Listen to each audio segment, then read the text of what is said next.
महर्षि विराट कोहली और अनुष्का आए थे। विराज बैठ, प्रसन्न हो? ये वो ठीक।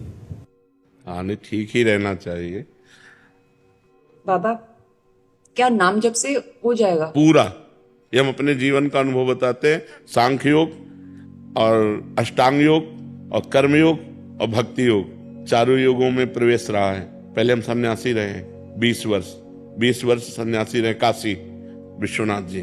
तो हम सांख्य योग, अष्टांग योग, जो अष्टांग योग है ना, अष्टांग योग, कर्म योग, इन तीनों को अच्छी प्रकार जान करके और फिर भक्ति योग में आए हैं। स्वयं भगवान शंकर से बढ़कर कोई ज्ञानी तो नहीं ना, सनकादि से बढ़कर कोई ज्ञानी नहीं। वो हरिशरणम हरिशरणम सनकादि हर समय जपते रहते हैं। भगवान शिव राम राम राम राम राम राम जपते रहते हैं। हम वृंदावनवासी प्रिया प्रीतम के उपासी, तो जो राम में राह है वही राह है, जो धा है ये रस देने वाली वस्तु है। तो हम राधा राधा राधा राधा, मतलब आप ये समझो कि हमारी इतनी तार्किक बुद्धि रही, हमारी श्रद्धालु बुद्धि नहीं रही।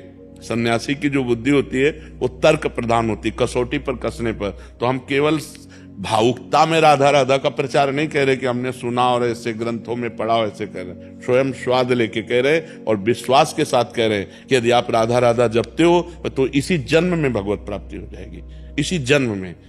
जैसे किसी से कहा जाए कि तुम सत्य बोलो, मंदिर में चढ़ के बोलो, तो हम मंदिर में नहीं, हम वृंदावन में बैठे हैं। करोड़ों मंदिर इसकी समानता नहीं कर सकते, भगवान का परम धाम है। अगर राधा राधा नाम चल रहा है तो इसी जन्म में भगवत प्राप्ति हो जाएगी। हमारी आखिरी श्वास यदि राधा, तो मुझे श्री जी की प्राप्ति, भगवान की प्राप्ति हो जाएगी, इसमें कोई संशय नहीं। और किसी साधनों की कोई आवश्यकता नहीं। आप केवल अंदर ही अंदर चलाइए और लिखिए। देखो, हम जो कह रहे हैं उसको समझो।